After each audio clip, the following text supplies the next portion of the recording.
Como primer tema de la sección de organogénesis, vamos a ver el desarrollo de las cavidades corporales. Comenzaremos definiendo qué son las cavidades corporales, pues se tratan de espacios anatómicos delimitados que cumplen funciones específicas, como lo son contener, proteger, separar y proporcionar soporte estructural a nuestros órganos internos. Es importante destacar que este proceso morfogenético se inicia de manera precisa al finalizar la tercera semana del desarrollo embrionario, cuando observamos la formación del celoma intraembrionario. Todo el proceso de organización de estas cavidades se completa antes del término de la etapa embrionaria, coincidiendo con la formación completa del diafragma. Debemos tener presente que cualquier alteración en el desarrollo puede tener consecuencias significativas tanto en la estructura como en la función de múltiples sistemas orgánicos. Profundizaremos ahora en los eventos iniciales de este proceso. Al final de la tercera semana, el mesodermo lateral experimenta un proceso conocido como delaminación, que consiste en la separación de una capa celular en dos hojas distintas. Esta delaminación genera dos capas diferenciadas: el mesodermo somático, que mantiene su relación con el ectodermo superficial y establece continuidad con el mesodermo extraembrionario, que recubre la membrana amniótica, y el mesodermo esplácnico, que permanece en contacto íntimo con el endodermo y se continúa con el mesodermo extraembrionario que rodea el saco vitelino. Entre estas dos capas mesodérmicas se forma un espacio que denominamos celoma intraembrionario, el cual representa la cavidad corporal primitiva del embrión.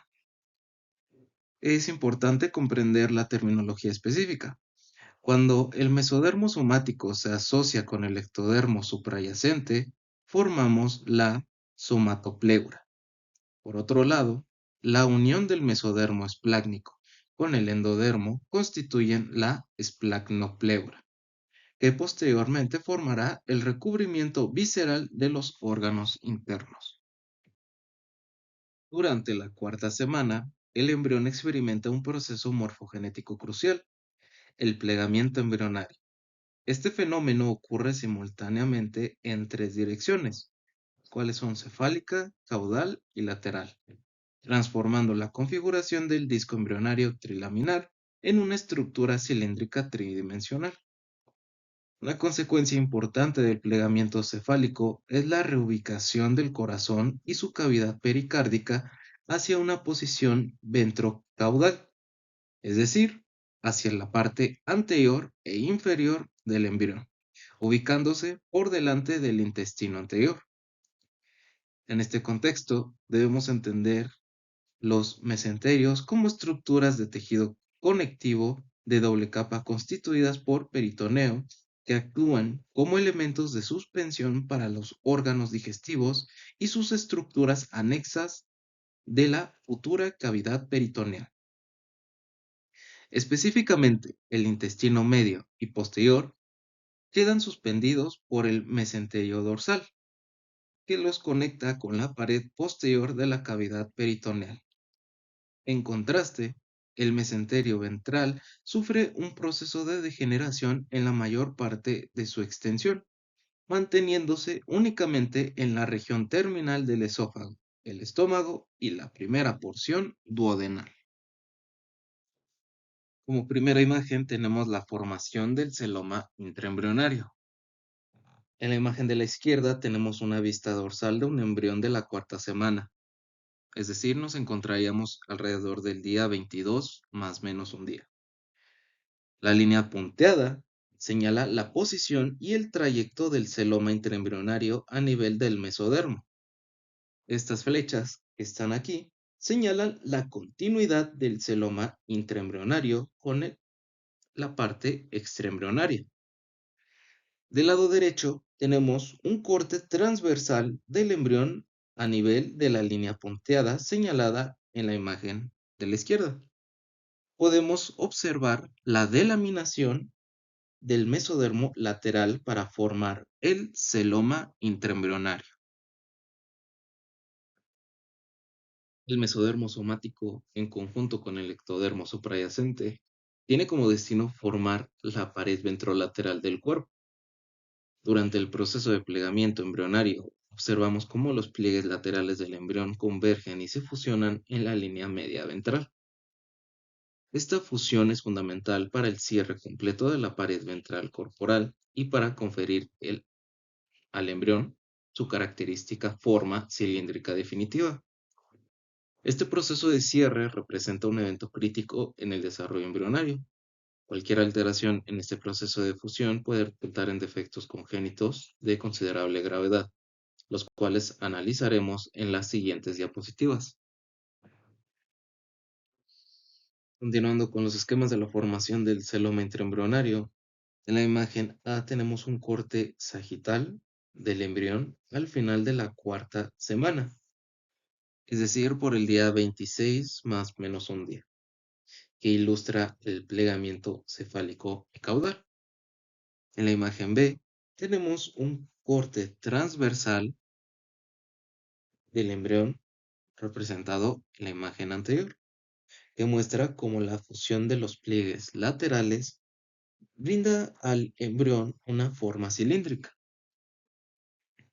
En la imagen C tenemos otra vez un corte sagital de un embrión a inicios de la quinta semana, es decir, en el día 28 más o menos un día. Permite ver la reducción en la comunicación de los celomas intra y extraembrionarios, que es esto que está representado con la flecha. Ahora, en la imagen D tenemos un corte transversal del embrión representado en la imagen anterior, donde se aprecia la formación de la pared ventral corporal por la fusión de los pliegues laterales en la línea media. Podemos darnos cuenta también el inicio de la degeneración del mesenterio ventral. Las flechas indican la unión doble de las capas somáticas y esplácnicas del mesodermo. A nivel abdominal, el mesodermo somático se transformará en el peritoneo parietal, que reviste la pared abdominal, y el mesodermo esplácnico se convertirá en el peritoneo visceral que recubre diversos órganos abdominales. Analizaremos ahora las principales malformaciones resultantes del cierre anómalo de la pared corporal ventral. El onfalocele se caracteriza por la herniación de asas intestinales y ocasionalmente otros órganos abdominales a través del anillo umbilical. Una característica distintiva es que la masa herniada se encuentra recubierta por la membrana amniótica. Su etiología principal radica en la falla del retorno de las asas intestinales a la cavidad abdominal durante el desarrollo normal. Estas malformaciones presentan una asociación estadísticamente significativa con anomalías cromosómicas y malformaciones cardíacas. La ectopía cordis representa una cardiopatía congénita de baja frecuencia, donde el corazón se localiza fuera de la cavidad torácica. Esta condición resulta de una falla en el cierre de la pared corporal ventral a nivel torácico y presenta una mortalidad elevada debido a la exposición del órgano cardíaco. Para entender un poco mejor la ectopía cordis, en este esquema muestra un corte transversal del cuerpo a nivel del corazón, donde se aprecia la posición del corazón fuera de la cavidad torácica. Así es como se vería en un recién nacido con alteración en una vista ventral y en una vista lateral. Podemos notar cómo el vértice del corazón toca la barbilla del paciente. La gastroquisis constituye un defecto de la pared abdominal, típicamente localizado en la región paraumbilical derecha. A diferencia del onfalocele, permite la herniación de asas intestinales y ocasionalmente otros órganos hacia la cavidad amniótica, pero estas estructuras no presentan recubrimiento por membranas protectoras. Los datos epidemiológicos muestran un incremento en su incidencia con mayor frecuencia en madres de edad joven. Las asas intestinales expuestas presentan riesgo de lesión por contacto con el líquido amniótico por mecanismos de torsión. La imagen de la derecha sería un feto humano de 13 semanas del sexo femenino con gastroquisis. Podemos observar la salida de asas intestinales de la cavidad abdominal al exterior del cuerpo por un orificio situado en la pared lateral derecha del abdomen. Y esto no involucra al cordón umbilical. Por otra parte, la extrofia vesical o cloacal se caracteriza por la exposición de la vejiga urinaria o la cloaca fuera de la cavidad pélvica. Su origen se encuentra en el cierre anómalo de la pared corporal ventral en la región pélvica. Frecuentemente se acompaña de epispadias, que consiste en la desembocadura normal de la uretra en la superficie dorsal del pene. La cavidad corporal primitiva o celoma intraembrionario experimenta un proceso de compartimentalización que resulta en la formación de tres cavidades principales: pericárdica, pleural y peritoneal. Esta división se logra mediante el desarrollo y posterior fusión de membranas especializadas. Las membranas pleuropericárdicas establecen la separación entre la cavidad pericárdica, que albergará el corazón, y las futuras cavidades pleurales, destinadas a contener los pulmones. Las membranas pleuroperitoneales cumplirán la función de separar las cavidades pleurales de la cavidad peritoneal, que contendrá los órganos abdominales. Es importante comprender que la hoja somática del mesodermo dará origen a la capa parietal de las membranas serosas, incluyendo el pericardio fibroso, la pleura parietal y el peritoneo parietal. Por su parte, la hoja esplácnica formará la capa visceral de estas membranas serosas, el epicardio del corazón, la pleura visceral pulmonar y el peritoneo visceral de los órganos abdominales. El diafragma, que constituye el principal músculo inspiratorio, se desarrolla a partir de la integración de cuatro componentes embrionarios distintos. El primer componente es el tabique transverso, que representa el primordio del centro tendinoso o tendón central del diafragma. Este crece en dirección dorsal desde la pared corporal ventrolateral. El segundo componente corresponde a las membranas pleuroperitoneales, que contribuyen específicamente a la formación de las porciones laterales del diafragma. El tercer componente es el mesenterio dorsal del esófago, también denominado mesoesófago, en el cual proliferan mioblastos que darán origen a los pilares diafragmáticos. Finalmente, el cuarto componente está constituido por elementos musculares derivados de las somitas cervicales tercera a quinta, que aportan los mioblastos destinados a formar la porción periférica muscular del diafragma. Continuando con la formación del diafragma en el esquema, tenemos en la imagen A un corte transversal del embrión durante la cuarta semana que muestra el tabique transverso, las membranas pleuroperitoneales y el mesenterio del esófago. Como pueden ver en la imagen, aún no están fusionados, permitiendo entre ellos los conductos pericárdico-peritoneales. En la imagen B tenemos un corte transversal de un feto de 12 semanas, en donde se han fusionado los elementos que forman al diafragma. En la imagen C tenemos la constitución definitiva del diafragma en un recién nacido, donde podemos ver estructuras características como lo son el tendón central del diafragma y los pilares del diafragma. El tabique transverso hace su aparición hacia el final de la tercera semana y alcanza su posición definitiva durante la cuarta semana de desarrollo. Inicialmente, las cavidades pleurales mantienen comunicación con la cavidad peritoneal a través de dos aperturas de gran tamaño denominadas canales pericárdico-peritoneales. Estos conductos desaparecen progresivamente cuando el tabique transverso se expande y se fusiona con las membranas pleuroperitoneales y con el mesenterio dorsal del esófago. Esta fusión completa establece la partición definitiva entre las cavidades torácica y abdominal, creando el primordio del diafragma en su forma definitiva. Durante el desarrollo, el diafragma experimenta un descenso postural característico. En la cuarta semana, el tabique transverso se sitúa a nivel cervical. Hacia la sexta semana, el diafragma en desarrollo se ubica a nivel de las somitas torácicas. Para el inicio de la octava semana, se localiza a nivel de la primera vértebra lumbar.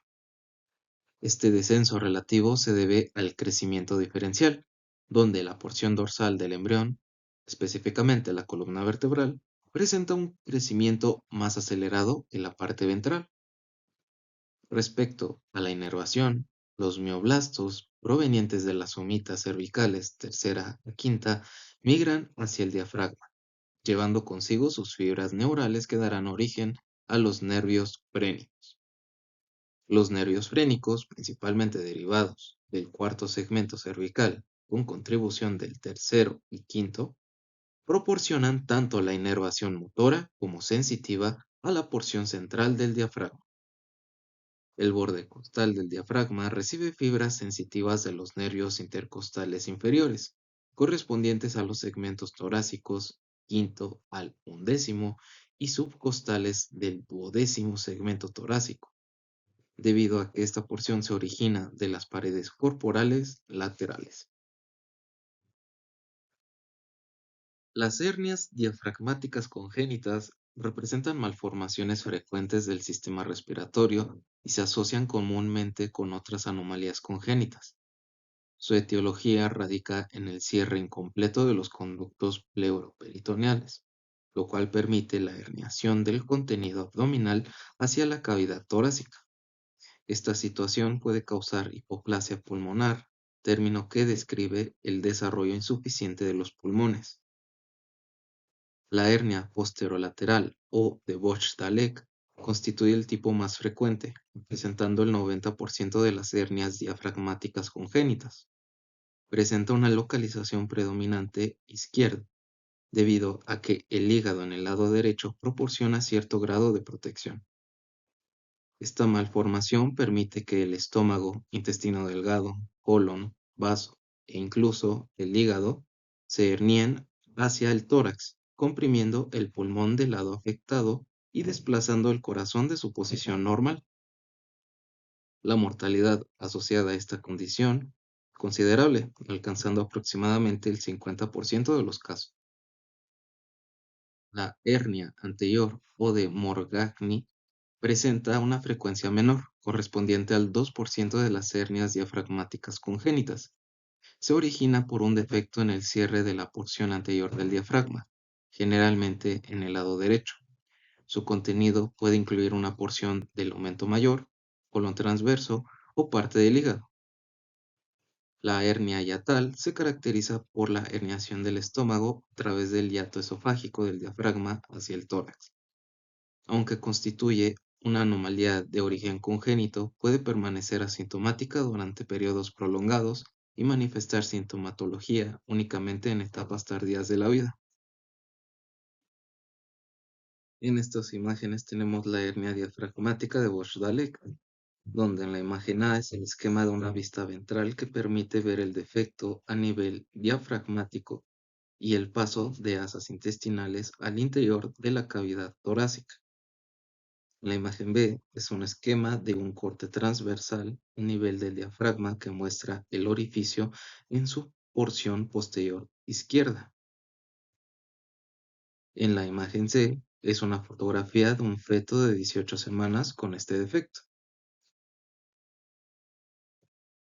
Para concluir, hemos revisado cómo la formación de las cavidades corporales se inicia con la delaminación del mesodermo lateral para formar el celoma intraembrionario. El plegamiento embrionario reubica los órganos y establece la configuración cilíndrica definitiva del cuerpo. El cierre de la pared ventral representa un proceso crítico y sus alteraciones resultan en malformaciones como el onfalocele, gastrosquisis y ectopía cordis. El celoma intraembrionario se compartimentaliza en cavidades pericárdica, pleural y peritoneal mediante las membranas pleuropericárdicas y pleuroperitoneales. El diafragma se desarrolla a partir de cuatro componentes principales y experimenta un descenso postural hasta su posición definitiva, adquiriendo su inervación de los nervios frénicos e intercostales. Finalmente, las hernias diafragmáticas congénitas resultan del cierre incompleto de los conductos pleuroperitoneales, siendo la hernia de Bochdalek la más común y de mayor gravedad.